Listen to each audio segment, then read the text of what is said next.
Hello friends, welcome to question hour classes. मैं हूं आपका दोस्त, आपका भाई क्वेश्चन मेरावाल। आज मैं आपके लिए एक स्पेशल क्लास सीरीज शुरू करने जा रहा हूं, और ये क्यों स्पेशल है और क्यों इतनी इंपॉर्टेंट है और क्यों आपको ये सीरीज कंटिन्यू मेरे साथ करनी है, ये आपको इस क्लास के बाद ही समझ में आ जाएगा।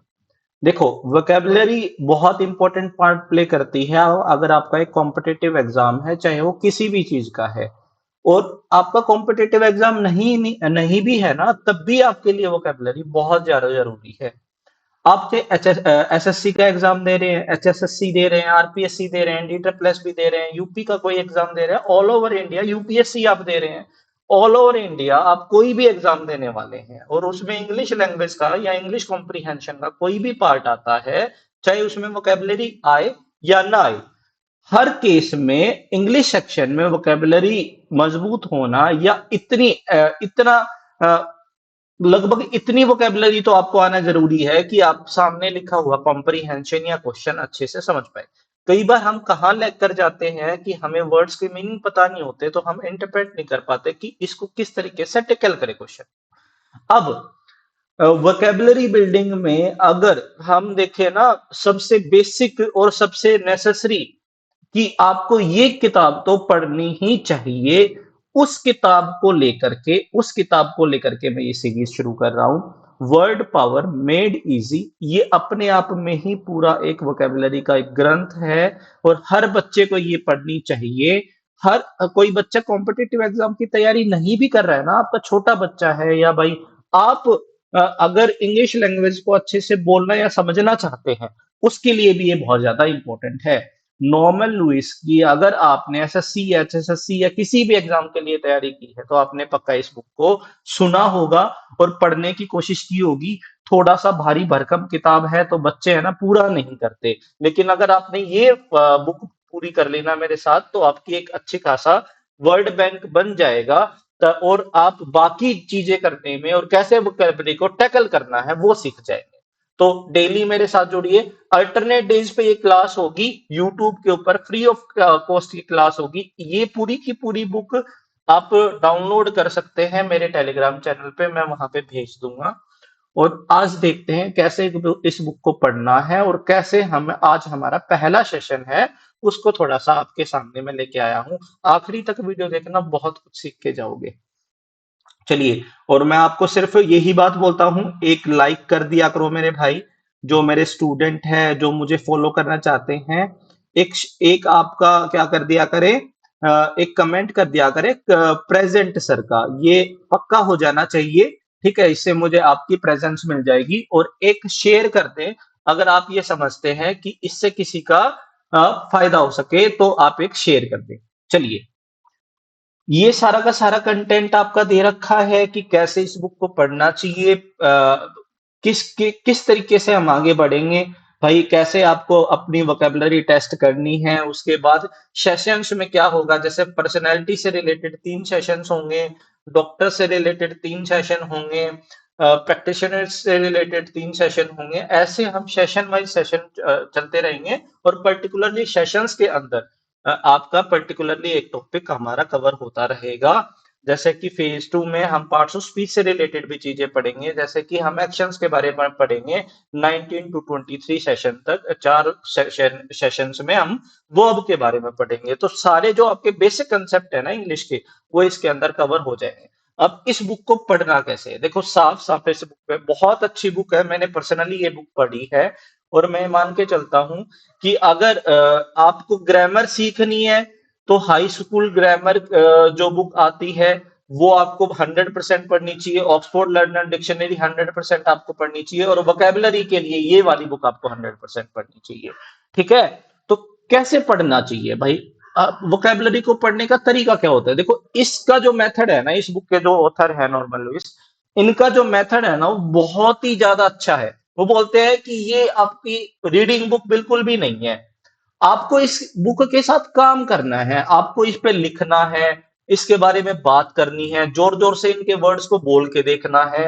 100% आपके हाथ में पेन और पेंसिल होनी चाहिए, और आपको बोलकर देखनी है सारी चीजें, क्योंकि इसके अंदर आपको वो प्रोनाउंसिएशन भी सिखा रहे हैं, मीनिंग भी सिखा रहे हैं, आपको एक पर्सपेक्टिव दे रहे हैं, किसी एक वर्ड के चारों तरफ की स्टोरी दे रहे हैं, या एक वर्ड के चारों तरफ का सिनेरियो आपके सामने रख रहे हैं, ताकि आप उस वर्ड को उस कंटेक्स्ट से रिलेटेड समझ सके।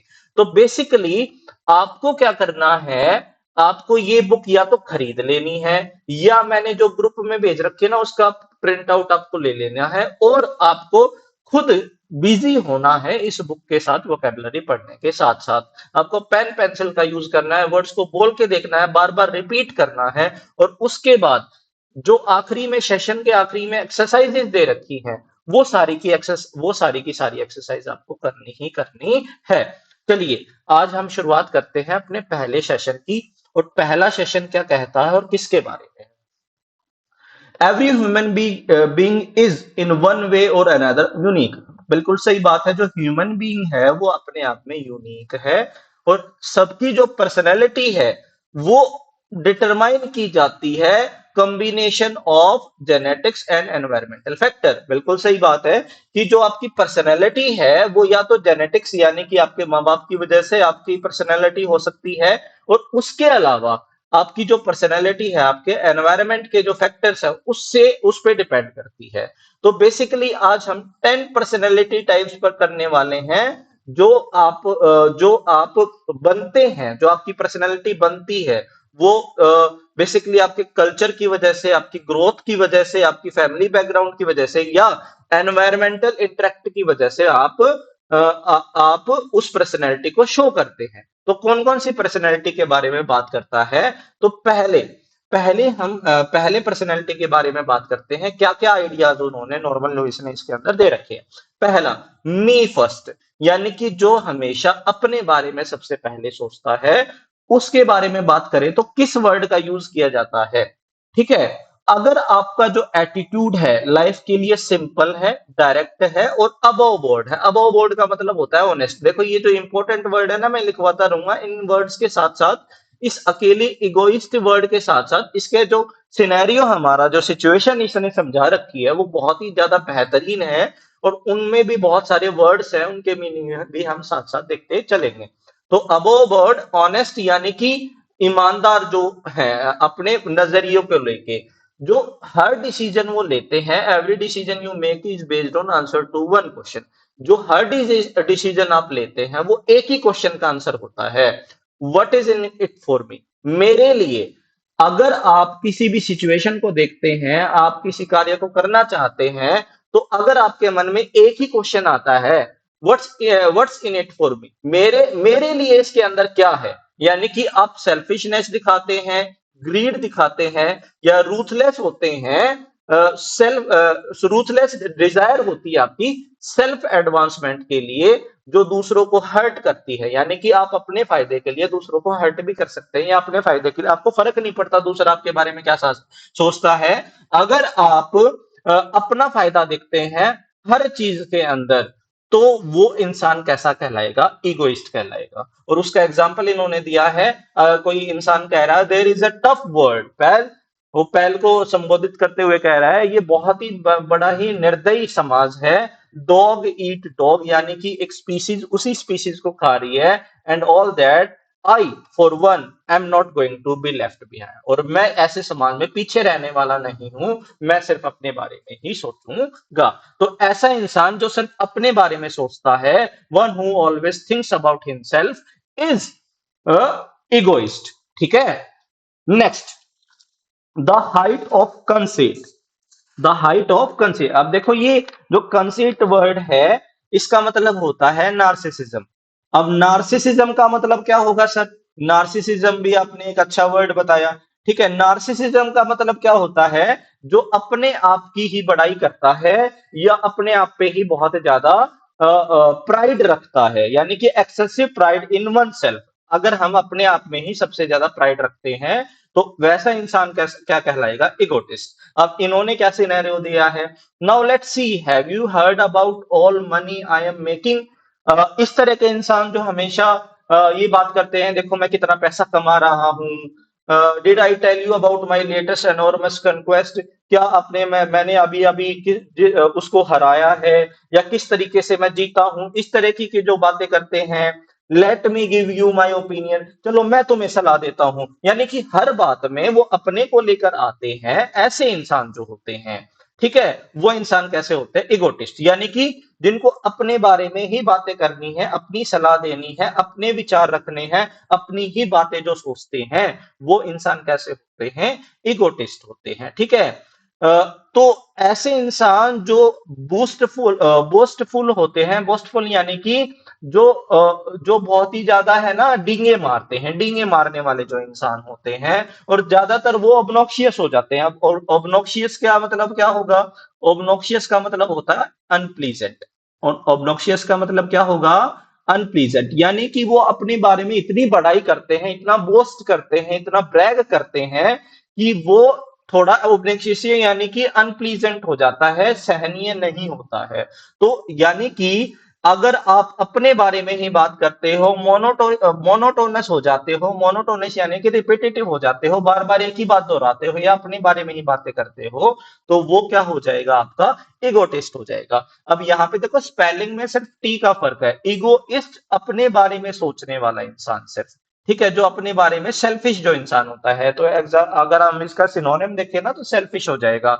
और इगोटिस्ट हो जाएगा नार्सिसिस्ट। नार्सिसिस्ट यानी कि अपनी बड़ाई करने वाला। दोनों में फर्क है, टी का फर्क है, तो इस बात को देख लेना। अच्छा, इसको ऐसे भी याद कर सकते हो, टी फॉर टॉक, ठीक है, टी फॉर टॉक यानी कि सेल्फ टॉकर, अपने बारे में ही बात करने वाला इगोटिस्ट होता है। चलिए नेक्स्ट बात करते हैं, लेट मी हेल्प यू। अब ये तो हमने देखा कि अभी तो सिर्फ उन्होंने अपने बारे में ही बातें की, पहले अपने बारे में सोचा, सेल्फिश हो गया, इगोइस्ट हो गया, अपने बारे में बात की, इगोटिस्ट हो गया। अब ऐसा इंसान भी तो हो सकता है, ऐसी पर्सनैलिटी भी हो सकती है जो अपने बारे में नहीं सोचता, दूसरों के बारे में सोचता है, तो वो होता है ट्रूइस्ट। ठीक है, क्या होता है? अल्ट्रुइस्ट। तो यहाँ पे अगर आप ये सीक्रेट जान लेते हैं, असली जो खुशी होती है, ट्रू हैप्पीनेस होती है, वो अपने बारे में सोचने के लिए नहीं, दूसरे के वेलफेयर के बारे में जो सोचता है, यानी कि one who always thinks about others, यानी कि दूसरों के बारे में सोचने वाला जो इंसान होता है, वो परोपकारी होता है, वो अल्ट्रुइस्ट होता है। बात समझ में आई? खुद के बारे में सोचने वाला इसका अपोजिट था, इगोइस्ट था। और अल्ट्रुइस्ट क्या होगा? दूसरों के बारे में सोचने वाला इंसान होगा। अब इंट्रोवर्ट। अब इंट्रोवर्ट के लिए तो बहुत बड़ी स्टोरी दे रखी है इन्होंने, ठीक है, कुछ छोटा करके बताऊंगा मैं इसको, बाकी हम इसको पूरा भी पढ़ सकते हैं।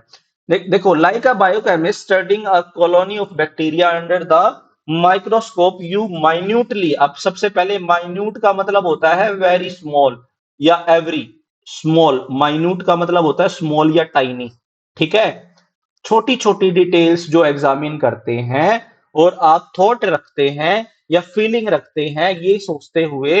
प्रोबिंग, प्रोबिंग का मतलब होता है सर्च करना। प्रोब का मतलब होता है इंक्वायर करना, इंक्वायरी करना, इंक्वायरी। प्रोब का मतलब क्या होता है? इंक्वायरी करना। आप इंक्वायरी करते रहते हैं, छोटी छोटी चीजों को देखते रहते हैं। जैसे कोई भी है ना, बायोकेमिस्ट है ना, वो बैक्टीरिया को देखता है माइक्रोस्कोप में। इस तरीके का अगर आपका नजरिया है ना, वो बहुत ही ज्यादा फ्यूटाइल है। फ्यूटाइल का मतलब होता है, आपका फ्यूटाइल का मतलब होता है वेस्ट, यानी कि वो जो आपकी थिंकिंग है, वो सोचने की आपकी जो थिंकिंग है, वो वेस्ट है। ऐसे क्वेश्चन सोचना, कैसे क्वेश्चन सोचना? What do other people think of me, मेरे बारे में जो दूसरे लोग हैं वो क्या सोचते हैं। हाउ डू आई लुक, मैं कैसा लग रहा हूं। May I shouldn't have said that, मुझे ऐसा नहीं बोलना चाहिए था। इस तरह की बार बार नैगिंग कंपेनियन अगर आप रखते हैं। अब नैगिंग का मतलब क्या होता है? नैगिंग का मतलब होता है कंप्लेनिंग। इसका मीनिंग भी लिख देता हूं मैं। नैगिंग का मतलब क्या होता है? कंप्लेनिंग। यानी कि आप अगर बार बार कंप्लेन करते हैं अपने आप से कि वो मैं कैसा दिख रहा हूं, मैं कैसा लग रहा हूं, यानी कि आप खुल के दूसरों के साथ नहीं रह पाते हैं, और हर छोटी छोटी चीज से आप डरते हैं। कैसा लग रहा हूं, उसने क्या बोल दिया, या मेरे बारे में क्या सोच रहा होगा या सोच रही होगी। इस तरह की अगर आप थिंकिंग रखते हैं, और दूसरों के साथ अपनी टाइम स्पेंड नहीं कर पाते हैं और दूसरों के साथ रज नहीं पाते हैं, दूसरों के साथ अच्छे तरीके से टाइम स्पेंड नहीं कर पाते हैं, तो आप इंट्रोवर्ट होते हैं। इंट्रोवर्ट इंसान कैसा होगा? One who does not share one's feeling with others, जो दूसरों के साथ अपनी फीलिंग्स शेयर नहीं कर सकता, जो अनसोशल होता है, लेकिन उसकी डिजायर होती है कि लोग उसको पसंद करें। वो ज्यादातर शाई होता है, क्वाइट होता है और मूडी और अनहैप्पी होता है। ज्यादातर वो हमें खुश दिखाई नहीं देते हैं, वो अपने आप में ही में रहते हैं। हम स्कूल में पढ़े हैं, बहुत सारे लोग हमारे साथ ऐसे रहे होंगे जो क्या होते हैं, इंट्रोवर्ट होते हैं। हाँ, ऐसा कई बार हमने देखा है कि ऐसे लोग ज्यादातर जीनियस होते हैं और या बन जाते हैं, क्योंकि वो फोकस्ड होते हैं, ज्यादातर वो दूसरों के साथ टाइम स्पेंड नहीं करते, तो वो अपनी जो एनर्जी है वो दूसरी जगह लगाने की कोशिश करते हैं। तो ऐसा क्रिएटिव वर्क के लिए उनका एप्टीट्यूड होता है, लेकिन वो हमेशा सोचते रहते हैं कि हर छोटी छोटी बात के लिए वो अनकंफर्टेबल आपके साथ हो जाते हैं। तो ऐसे इंसान क्या होते हैं? इंट्रोवर्ट होते हैं, one who does not share one's feeling with others. ठीक है, चलिए नेक्स्ट करते हैं। ये आपका जो इंट्रोवर्ट था उसका बिल्कुल अपोजिट एक्सट्रोवर्ट। अब एक्सट्रोवर्ट क्या होता है? बेसिकली उसका अपोजिट होता है, जैसे कि हमारे जो टीचर्स होते हैं, काउंसलर्स होते हैं, एडमिनिस्ट्रेटर्स होते हैं या इंश्योरेंस एजेंट होते हैं, ऐसे लोग जो खुलकर बात कर सकते हैं, जो इंटरेस्टेड होते हैं, बहुत ही ज्यादा सिंसियरली इंटरेस्टेड होते हैं, दूसरों की प्रॉब्लम्स में झांकते हैं, उनको पड़ी भी नहीं होती फिर भी दूसरों के साथ इतना ज्यादा वो खुल के रहते हैं, या दूसरों की प्रॉब्लम्स में या लाइफ में दखलंदाजी करते हैं, कई बार इरिटेटिंग भी हो जाता है वो। लेकिन एक्सट्रोवर्ट वो होता है जो अपनी फीलिंग्स खुल के बयान करता है, उसको हम क्या बोलते हैं? एक्सट्रोवर्ट होते हैं। ठीक है, तो बेसिकली ये ज्यादातर यूजुअली हैप्पी होते हैं, हाई स्पिरिटेड होते हैं, बहुत ही ज्यादा एनर्जेटिक होते हैं, दूसरों लोगों के साथ इनको रहना बहुत ज्यादा पसंद होता है, और इनका जो नेचर है वो आउटवर्ड होता है, आउटवर्ड्स होता है, और इंट्रोवर्ट का इनवर्ड्स होता है। अब ना तो वो एक्सट्रोवर्ट हो, ना वो इंट्रोवर्ट हो, तो वो कैसा इंसान हो जाता है? एमबी। देखो एमबी जो वर्ड है ना, एमबी एमबी से बना है, एमबी का मतलब होता है टू। बेसिकली एमबी का मतलब क्या होता है? टू। जहां पे जहां पे भी आपको एमबी वर्ड मिलेगा ना, उसका मतलब दो से रिलेटेड होगा। एमबी डेक्स्टर, दोनों हाथों से काम करने वाला।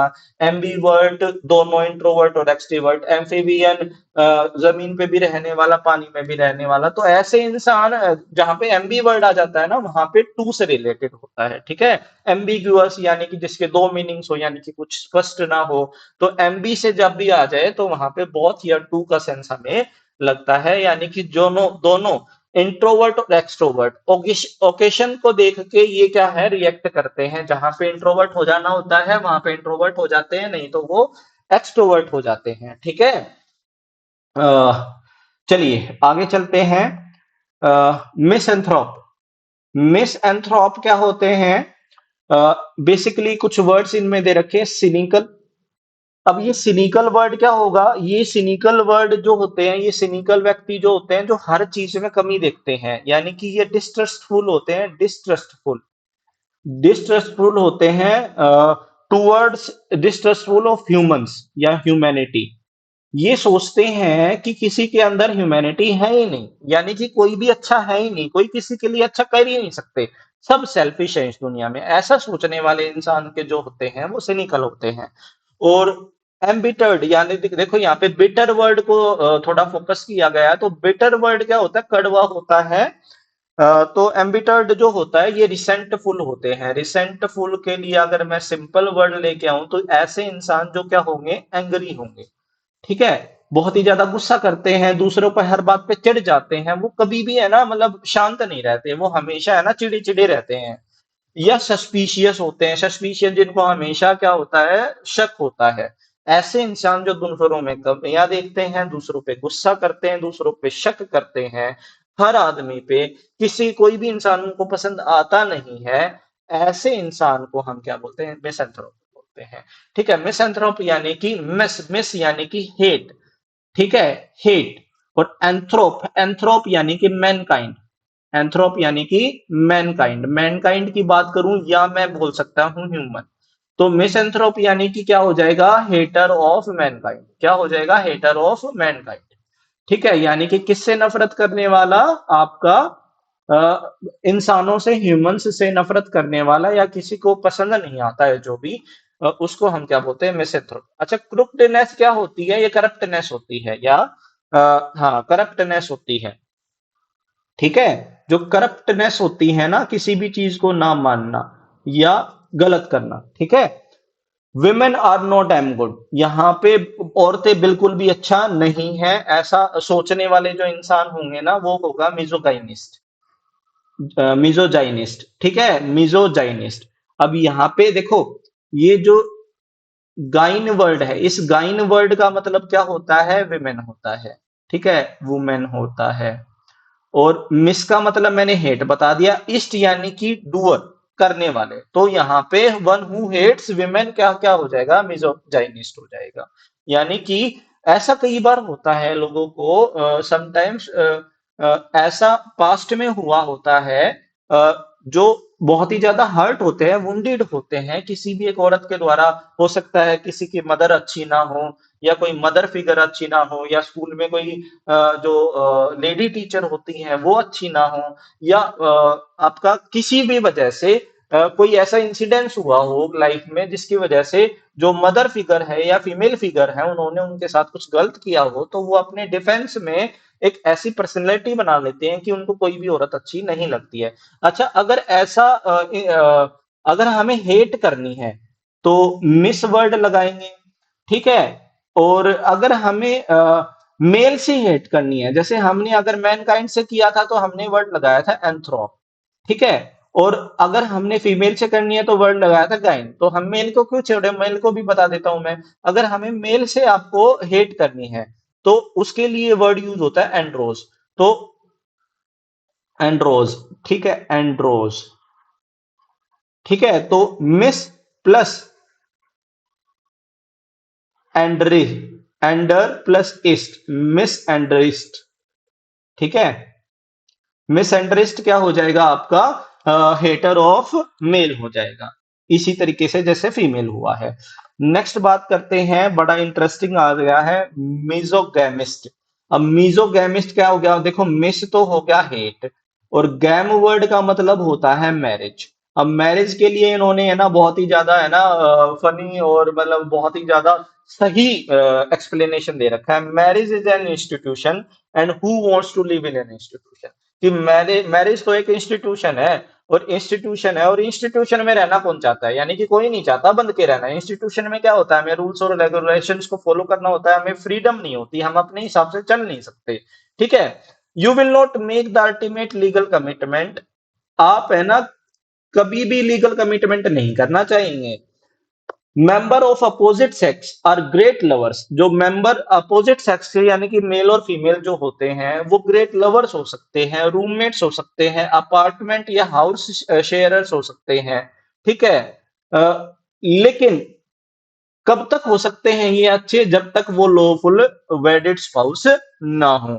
यानी कि लॉफुली वेडिड स्पाउस नहीं हो सकते, बाकी सब कुछ हो सकते हैं। ऐसा आप बिलीव कर सकते हैं, अपने लिए बिलीव कर सकते हैं कि एक ऐसी कमिटमेंट बहुत ही ज्यादा डीप होती है, जिसके अंदर फ्रीडम हो। A commitment is deeper and more meaningful if freedom is available without judicial proceeding। अब आपको पता है कि मैरिज के अंदर आप है ना अकॉर्डिंग टू लॉ बंध जाते हैं एक दूसरे के साथ, आप लॉ के अंदर रहते हुए एक दूसरे के साथ रहते हैं। कि बोलता है कमिटमेंट बहुत ही अच्छी हो सकती है अगर आप एक जुडिशियल प्रोसीडिंग के साथ ना जुड़े हों, यानी कि अगर आपने शादी नहीं की है ना तो एक दूसरे के साथ ज्यादा कमिटमेंट से रह सकते हैं, ऐसा वो बोलना चाहता है। तो ऐसे लोग जो इस तरह की थिंकिंग रख सकते हैं कि उन्हें शादी नहीं करनी है, या शादी में क्या रखा है, या शादी के बिना भी वो सारी चीजें कर सकते हैं, एक दूसरे के साथ रह सकते हैं, तो ऐसे इंसान को हम क्या बोलेंगे, मिजोकेमिस्ट बोलेंगे। ठीक है, नेक्स्ट वर्ड है, लास्ट वर्ड है एसेटिक। एसेटिक क्या होता है, that the flesh is ire too, यानी कि शरीर ही उसका उत्तराधिकारी है। देखो, जो सेल्फ डिनायल करता है, यानी कि अपने लिए सब कुछ त्याग देता है, ऑस्टीरियटी लेता है। ऑस्टियर कौन होता है? जो बहुत ही ज्यादा स्ट्रिक्ट होता है, स्ट्रिक्ट इन मैनर होता है, यानी कि अपनी दिनचर्या के अंदर वो इतना ज्यादा स्ट्रिक्ट होता है कि वो कभी भी किसी चीज के किसी भी रूल को ब्रेक नहीं करता है। और लोनली कंटेम्पलेशन वो करता है, यानी कि ध्यान लगाता है। ऐसा इंसान क्या होगा? एस्थेटिक होगा, यानी कि तपस्वी होगा। ऐसे इंसान जो ऑस्टियर होंगे, यानी कि सब कुछ त्याग देंगे, वो इतना ही खाना खाएंगे, वो सिंपलेस्ट फूड खाएंगे, और कम से कम अमाउंट में उस फूड को खाएंगे। इतना ही फूड खाएंगे जो उनके जीने के लिए जरूरी है। इससे ज्यादा वो खाना नहीं खाते हैं। उनको किसी भी भौतिक चीज की जरूरत नहीं है, इनको उनको मेटेरियलिस्टिक थिंग्स चाहिए ही नहीं। ठीक है। वो किसी भी प्लेजर को किसी भी प्लेजर हर प्लेजर को छोड़ देते हैं, जैसे महात्मा बुद्ध ने छोड़ दिया। तो ऐसे इंसान जो होते हैं वो एसेटिक होते हैं। अब इसके बाद हमारी ये हमने 10 वर्ड्स किए, इनकी अब एक बार प्रोनाउंसिएशन देख लेते हैं। इगोइस्ट, इगोटिस्ट, ये आपकी प्रोनाउंसिएशन सामने दे रखे हैं। अल्ट्रुइस्ट, अल अल्ट्रुइस्ट, इंट्रावर्ट, इंट्रावर्ट, एक्सट्रावर्ट, एम्बिवर्ट, मिसएंथ्रोप, मिजोजाइनिस्ट, मिजोगैमिस्ट, एसेटिक। ठीक है, तो ये आपकी हो गई, आपकी प्रोनाउंसिएशन सामने दे रखी है, प्रोनाउंस आपको करना है, अच्छे से करना है। ठीक है। अब इसके बाद एक्सरसाइजेस दे रखी हैं, आपको एक्सरसाइज करना है। मैच द फॉलोइंग दे रखा है, यस नो दे रखा है, और आपको वो सारी स्पेलिंग्स भी लिखनी है। चलो एक एक्सरसाइज मैं करवा देता हूं, बाकी आपको खुद ट्राई करनी है। ये जो पीडीएफ है मैं इसकी भेज दूंगा टेलीग्राम ग्रुप में, जो भी क्लास होगी उसकी पीडीएफ भेज दूंगा आपको। 100% ये करना है। इगोइस्ट कौन होता है? इगोइस्ट होता है believes, one who believes in self advancement, तो ये हो जाएगा इसका जी। ठीक है, आप करते रहिए मेरे साथ। ईगोटिस्ट कौन होता है? टॉक्स अबाउट अकम्प्लिशमेंट, जो अपनी बात अपने बारे में ही अपनी ही बड़ाई गाता रहता है। अल्ट्रुइस्ट कौन होता है? जो दूसरों की मदद करता है। बताओ कौन सा ऑप्शन है यहाँ पे? One who is interested in the welfare of others, यानी कि ये हो जाएगा एफ। इंट्रोवर्ट कौन होता है? जो इनवर्ड होता है, टर्न्स थॉट इनवर्ड। एक्सट्रोवर्ट, एक्सट्रावर्ट कौन होता है? टर्न्स, जे हो जाएगा इसका ऑप्शन, थॉट्स आउटवर्ड। एम्बिवर्ट कौन होता है? जो दोनों तरीके का होता है, इनवर्ड भी होता है और आउटवर्ड भी होता है, तो आपका आ जाएगा H. Misanthrope, one who hates people. ठीक है, तो यहाँ पे आ जाएगा डी। मिजोजाइनिस्ट क्या होता है? जो विमेन को हेट करना है, हेट करता है, आई आ जाएगा। गैमिस्ट हो जाएगा जो मैरिज को क्या करता है? हेट करता है। तो इस तरीके से आपको करना है। और आपका एसेटिक को होता है जो भौतिक सुख नहीं लेता है, तो उसको हम क्या बोलते हैं? एसेटिक बोलते हैं। तो इस तरीके से आपको हर क्लास के बाद एक्सरसाइज कंप्लीट करनी है।